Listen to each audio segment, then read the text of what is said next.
Olá, a gente começa hoje mais uma conversa aqui no nosso espaço, mergulhando fundo num tema que, olha, molda nosso presente e futuro, a incrível evolução da internet.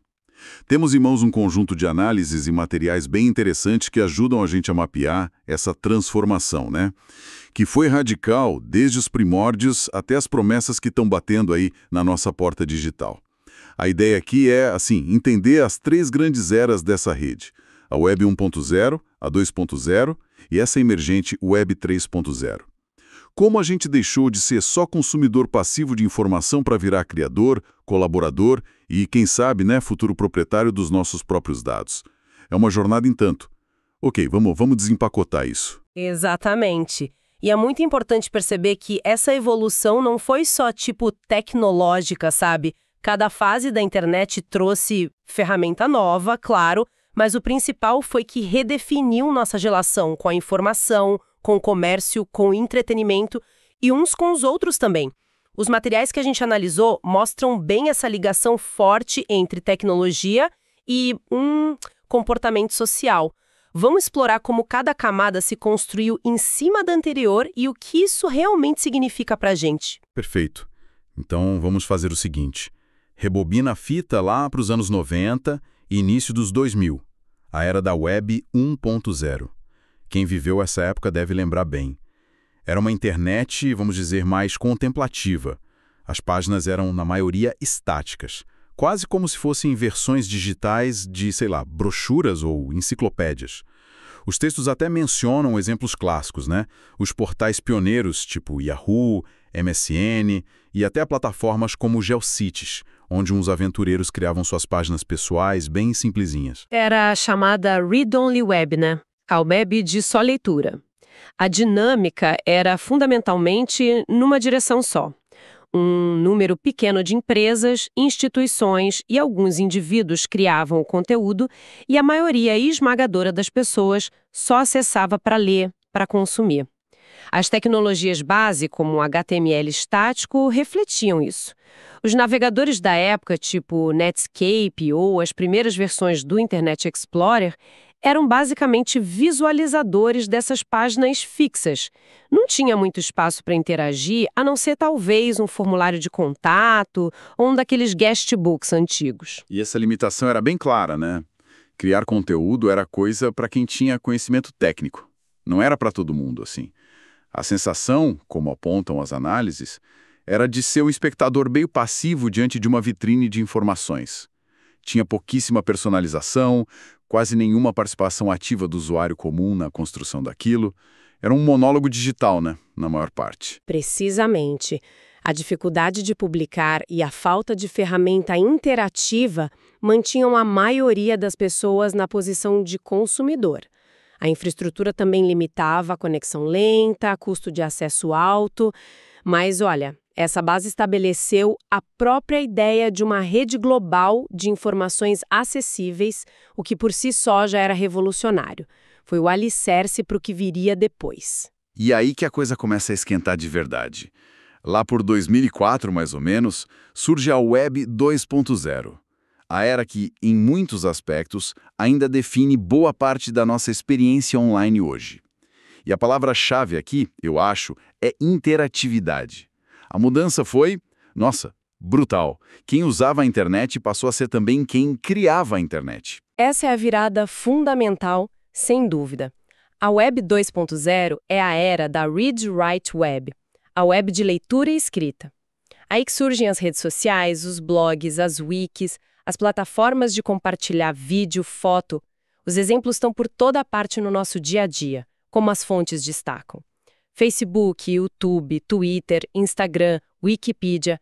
A internet deixou de ser só um monte de página estática para virar uma plataforma dinâmica, social. É uma diferença gigante. É como passar de só receber carta para poder conversar em tempo real, criar grupo de discussão, publicar seus próprios pensamentos, fotos, vídeos, para um público que pode ser global.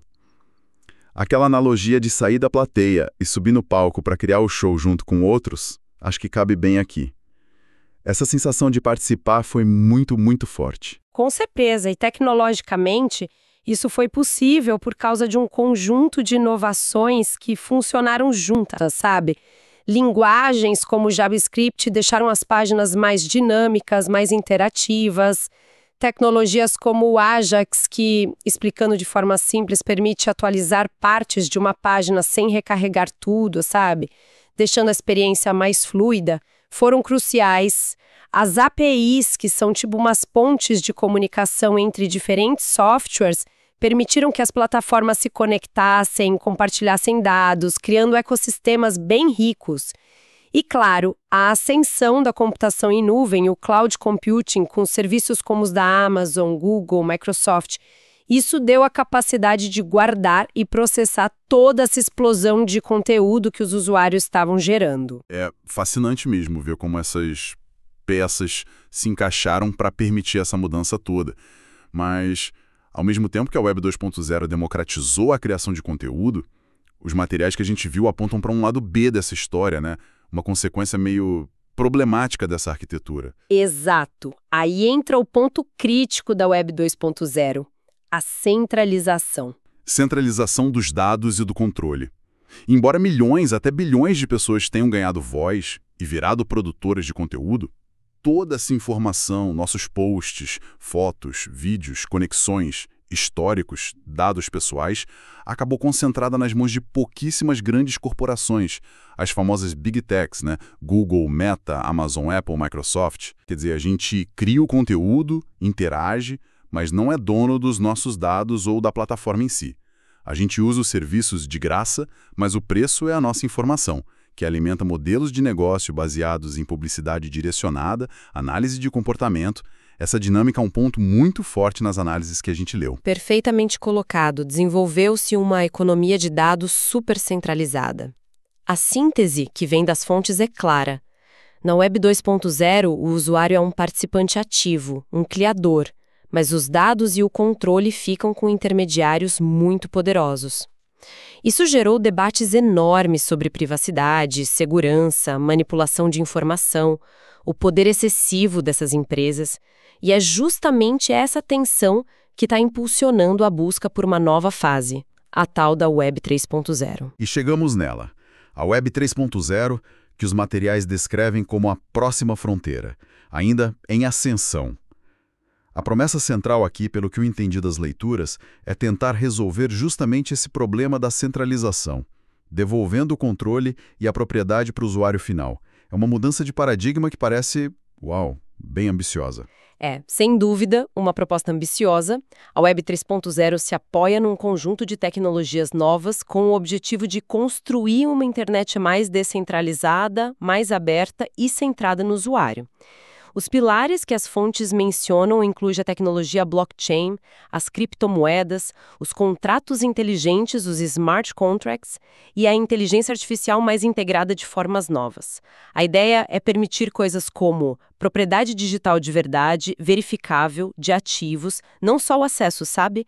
Mais privacidade e o que chamam de identidade digital soberana. Identidade digital soberana. Isso soa importante. O que significa na prática?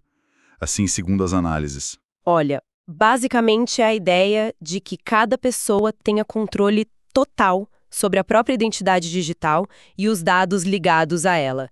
Em vez das nossas informações ficarem espalhadas e controladas por um monte de plataforma, Facebook, Google, governo, a gente teria uma forma segura e única de gerenciar quem a gente é online. A gente decidiria quais dados compartilhar, com quem, para quê, tudo isso sem depender de uma autoridade central para validar ou guardar essa identidade. A blockchain entra aí como uma tecnologia-chave para tornar isso possível, permitindo registros seguros, verificáveis, que não podem ser facilmente alterados ou controlados por uma empresa só. Entendi. E como que a blockchain permite essa descentralização de forma mais concreta? As fontes mencionam exemplos como Bitcoin e Ethereum. Certo. A blockchain, de forma bem simples, é como um livro-razão digital, só que ele é distribuído e compartilhado por muitos computadores numa rede. Quando uma transação ou um dado é adicionado, Ele é verificado por vários participantes da rede e registrado em blocos que são ligados uns aos outros com criptografia. Isso torna o registro extremamente seguro, transparente em muitos casos e muito resistente a mudanças ou controle por uma única parte. Em vez de um banco de dados central numa empresa, a informação fica distribuída e validada pela própria rede. O Bitcoin foi pioneiro nisso para transações financeiras, né? E plataformas como Ethereum expandiram a ideia, permitindo criar aplicações descentralizadas, os dApps, e contratos inteligentes que rodam em cima da blockchain. dApps. Seriam tipo os aplicativos que a gente usa hoje, só que rodando nessa rede descentralizada. Isso, exatamente. Os dApps são aplicativos construídos sobre redes blockchain. A lógica do aplicativo e os dados dele não ficam nos servidores de uma empresa específica, mas sim distribuídos na rede. Isso abre portas para redes sociais descentralizadas, sistemas de votação mais seguros, mercados de ativos digitais e muitas outras possibilidades onde a confiança não precisa mais ser depositada numa empresa intermediária, mas sim na própria rede e no código que a governa, que são os contratos inteligentes. E isso nos leva a um ponto crucial de diferença com a Web 2.0. Na Web 2.0, a confiança é mediada por instituições, bancos, plataformas de mídia social, governos. Na Web 3.0, a proposta é que a confiança seja garantida pelo próprio protocolo, pelo código transparente e imutável dos contratos inteligentes e pela natureza distribuída da rede. É uma mudança fundamental em como a gente estabelece confiança e faz transações online. A síntese para essa fase, segundo as análises, é o usuário como proprietário dos seus dados, ativos e identidade digital. A síntese para essa fase, segundo as análises, é o usuário como proprietário dos seus dados, ativos e identidade digital. Essa visão de propriedade e controle é realmente atraente. Então, se a gente colocar tudo lado a lado, usando aquela estrutura comparativa que está nos materiais, na Web 1.0 era conteúdo estático, usuário leitor, controle com quem hospedava. Na Web 2.0, conteúdo dinâmico, social, usuário criador e interator, mas controle dos dados com as plataformas. Agora, a Web 3.0 promete conteúdo descentralizado, talvez mais semântico, inteligente com IA, usuário como proprietário e controle voltando para o indivíduo pela descentralização. Olhando essa trajetória toda, qual que é a grande história que ela conta para a gente? Se a gente conectar esses pontos, a história de uma progressão contínua na agência do usuário, no poder de ação dele dentro da rede. Começamos como espectadores passivos, evoluímos para participantes ativos na criação e na interação social, e agora a gente está diante da possibilidade de se tornar dono de verdade no mundo digital. É uma busca, sim, por mais autonomia e controle. Mas não é uma jornada sem obstáculos, né? Cada fase parece que traz seus próprios desafios. Sem dúvida alguma, a Web 1.0 era limitada pela tecnologia, pelo acesso restrito. A Web 2.0, como a gente falou, trouxe a questão enorme da privacidade, da concentração de poder, da economia de dados. E a Web 3.0, apesar de muito promissora, enfrenta desafios gigantescos que as fontes também apontam, né? A escalabilidade das redes blockchain, como lidar com um volume enorme de transações de forma rápida e barata, a usabilidade, como tornar isso fácil para o usuário comum, a complexidade de gerenciar a própria identidade, as chaves criptográficas, e ainda tem as questões regulatórias que ainda estão sendo definidas no mundo todo, e, claro, a necessidade de uma adoção em massa para que o efeito de rede funcione de verdade. E o consumo de energia de algumas blockchains, que também é um ponto de debate importante. Ou seja, a promessa é grande, mas o caminho para tornar realidade ainda é longo e incerto. A base tecnológica também reflete essa complexidade que só aumenta. Do HTML simples, passamos por APIs, JavaScript, Cloud, e agora a gente está falando de blockchain, IA, dApps, metaverso. É uma sopa de letrinhas que não para de crescer. Exatamente. E é importante notar que essas fases não são, assim, substituições completas uma da outra, necessariamente. Elementos da 1.0 ainda existem por aí e a 2.0 continua sendo dominante, né? A 3.0 está se construindo, talvez mais como uma camada adicional ou uma alternativa que vai coexistir com as anteriores por um bom tempo ainda. Faz todo sentido. Essa análise toda nos dá uma fotografia muito rica de como a internet é um organismo vivo, sabe? Em constante mutação. Fica claro a partir dos materiais como ela não só espelhou, mas ativamente impulsionou mudanças sociais, econômicas, culturais profundas. Nossa relação com a informação, com o trabalho, com o lazer, com a própria identidade foi e continua sendo transformada por essa rede.